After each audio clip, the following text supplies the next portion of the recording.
नमस्कार दोस्तों, आज हम बात करने वाले हैं भारतीय संविधान में जो 22 भाग है, यानी संविधान को 22 भागों में बांटा गया है। तो आज हम बात करने वाले हैं भारतीय संविधान के 22 भागों की।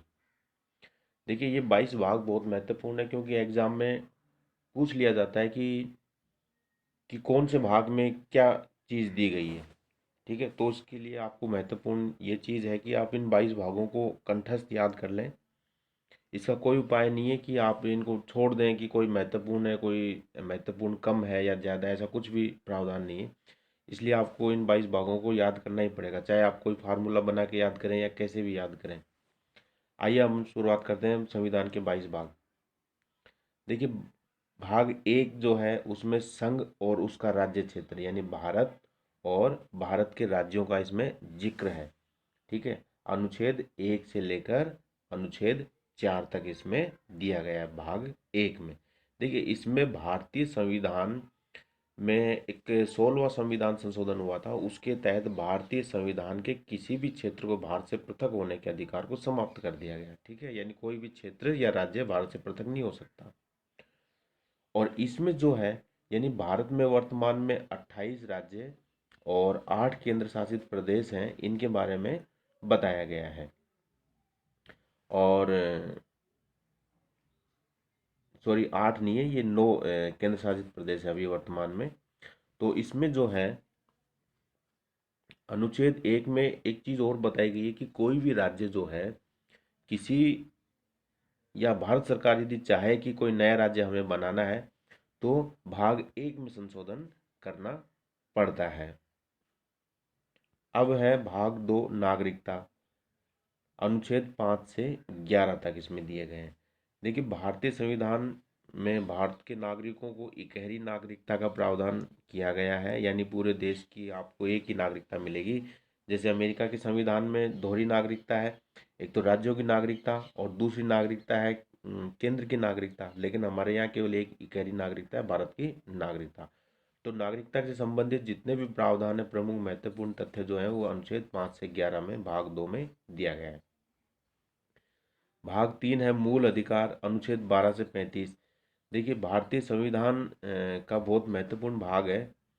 इसे भारतीय संविधान का मैग्ना कार्टा भी हम कह सकते हैं। और इसमें वर्तमान में जो 6 मूल अधिकार हैं उनका जिक्र किया गया है। इसको हम जैसे मूल अधिकारों को इनको हम विस्तार पूर्वक पढ़ेंगे किसी अन्य प्रकार की वीडियो जब हम बनाएंगे दूसरे संविधान के प्रमुख प्रावधान हैं या मूल अधिकार मूल कर्तव्य उनके बारे में। आपको ध्यान होना चाहिए कि भारतीय संविधान में पहले 7 मूल अधिकार थे। एक जो संपत्ति का अधिकार है उसको समाप्त कर दिया गया है। भाग 4 है राज्य की नीति के निर्देशक तत्व, और इनका प्रावधान दिया गया है अनुच्छेद 36 से 51 में। भाग 4 नीति के निर्देशक तत्व 36 से 51। देखिए, अनुच्छेद भी आप याद करें तो दी बेस्ट है आपके लिए। फिर है भाग 4। ये भाग 4 जो है ये बाद में जोड़ा गया, मूल संविधान में नहीं था। इसमें मूल कर्तव्य दिए गए हैं जो कि हमने पूर्व सोवियत संघ से लिए हैं, यूएसएसआर से लिए हैं। ये इनका उल्लेख है अनुच्छेद 51 कै में। 51 कै में मूल कर्तव्य। भाग 5, इसमें संघ का जिक्र है। संघ का मतलब है केंद्र के बारे में वर्णन है। इसमें केंद्र सरकार है और ये संसद वगैरह इन सब का वर्णन किया गया है भाग 5 में, संघ। अब संघ के बाद राज्य। देखिए, राज्य में जो कानून चलते हैं, राज्य सरकारें जो रहती हैं, राज्य के विशेष प्रावधान जो हैं वो अनुच्छेद 152 से लेकर 237 में इनका वर्णन किया गया भाग 6। भाग 7 है पहली अनुसूची के राज्य जो हैं इसमें, यानी ख श्रेणी के जो राज्य हैं, यानी जब संविधान बना था उस समय सभी राज्यों को 4 भागों में बांटा गया था। क श्रेणी के राज्य, ख श्रेणी के राज्य, ग श्रेणी के राज्य और घ श्रेणी के राज्य। बाद में क्या हुआ कि ये जो ख श्रेणी के राज्य थे इनको पूरी तरह समाप्त कर दिया गया है ना।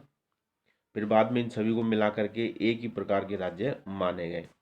तो भाग 7 में है पहली अनुसूची के राज्य। देखिए ये अनुच्छेद 238, इसमें इस भाग को वर्तमान में खत्म कर दिया गया है पूरी तरह। भाग 8 संघ राज्य क्षेत्र, अनुच्छेद 239 से लेकर 242 तक इनका वर्णन है संघ राज्य क्षेत्रों का। फिर है भाग 9 पंचायतें, इसमें अनुच्छेद 243, ठीक है, और 243 क से लेकर 243 अण तक इनका वर्णन किया गया है भाग 9 में पंचायतों का, ठीक है। भाग 9 क है नगर पालिकाओं का, इसमें वर्णन है। इसमें अनुच्छेद 243 तय से लेकर 243 ये 6 तक, है ना, ये इसमें वर्णन किए गए हैं। भाग 10 है अनुसूचित और अनुसूचित जनजाति क्षेत्र का, इसमें प्रावधान है। यानी एसटी एससी जो वर्ग होता है, वो सॉरी जो क्षेत्र होते हैं, उनसे संबंधित प्रमुख चीजें इसमें बताई गई है। अनुच्छेद 44। भाग 11 संघ और राज्यों के बीच संबंध, 11(1)(1) यानी बराबर का, इस प्रकार से ये फार्मूला आप बना सकते हो। संघ और राज्यों के बीच संबंध भाग 11, ठीक है, अनुच्छेद 243 से लेकर 263 तक, यानी राज्य और जो संघ है वो किस प्रकार से कार्य करेंगे। और ये जो संघ सूची, राज्य सूची, समवर्ती सूची, इस प्रकार की जो 3 सूचियां, ये भी इनका भी वर्णन इसी में ही है। भाग 12 है वित्त संपत्ति, ये वित्त संपत्ति ये समुदाय नहीं है, संपदा है ये शब्द। वित्त संपत्ति, संपदा और वाद, ये अनुच्छेद 264 से लेकर 300 क तक। देखिए मैंने अभी आपको बताया था कि मूल संविधान में 7 मूल अधिकार थे। जो संपत्ति का अधिकार था उसको खत्म कर दिया गया, इस प्रकार से वर्तमान में 6 हैं। और जो 7वां संपत्ति का अधिकार है उसको हमने संविधान के अनुच्छेद 300 क में शामिल किया है। अब है भाग 13। भाग 13 में क्या है, भारत के राज्य क्षेत्र में व्यापार, वाणिज्य और समागम, अनुच्छेद 301 से लेकर 307 तक वर्णन है। भाग 14 संघ और राज्यों के अधीन सेवाएं, अर्थात ये जो संघ लोक सेवा आयोग और राज्य लोक सेवा आयोग, इनका वर्णन इसी के अंतर्गत किया गया है। इसके अलावा जो संघ यानी वो केंद्र सरकार की जो केंद्रीय सेवाएं हैं, जैसे यूपीएससी वगैरह, आईएएस का, आईएफएस का, इनका एग्जाम लेती है आईएएस वगैरह का, वो सब इसमें वर्णित है। इसके अलावा राज्य भी अपने लोक सेवा आयोग स्थापित करते हैं और उसके अधीन अपने यहाँ प्रशासनिक सेवा से संबंधित परीक्षाएं आयोजित करवाते हैं। इनका वर्णन अनुच्छेद 308 से लेकर 323 तक। अनुच्छेद 15, अनुच्छेद 15 में निर्वाचन, यानी निर्वाचन का मतलब है चुनाव से संबंधित। देखिए लोकसभा राज्यसभाओं के चुनाव, इसके अलावा राष्ट्रपति राज्यसभा के चुनाव, ठीक है, राष्ट्रपति उपराष्ट्रपति, इन सब के जो चुनाव जो होते हैं उन सब का वर्णन 324 से लेकर 329 तक के अनुच्छेदों में किया गया। भाग है 15।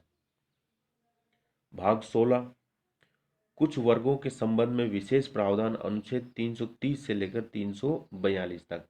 देखिए कुछ विशेष प्रकार के वर्ग होते हैं, जैसे पिछड़ा आयोग है, अनुसूचित जाति जनजाति आयोग है, इन सब का वर्णन इनके अंतर्गत किया गया है। भाग 17 राजभाषा, अनुच्छेद 343 से लेकर 351 तक। भाग 17 राजभाषा का वर्णन, अनुच्छेद 343 से 351 तक। देखिए भारतीय संविधान में कहीं भी राष्ट्रभाषा शब्द का उल्लेख नहीं है, भारतीय संविधान में राजभाषा शब्द का उल्लेख है। तो कई लोग जैसे सामान्य भाषा में बात कर देते हैं कि राष्ट्रभाषा हिंदी, राष्ट्रभाषा हिंदी नहीं है, राजभाषा हिंदी है, ठीक है ना।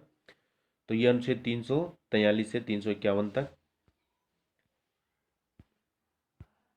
भाग 18, देखिए भाग 18 में क्या है, आपात उपबंध, अनुच्छेद 352 से लेकर 360 तक।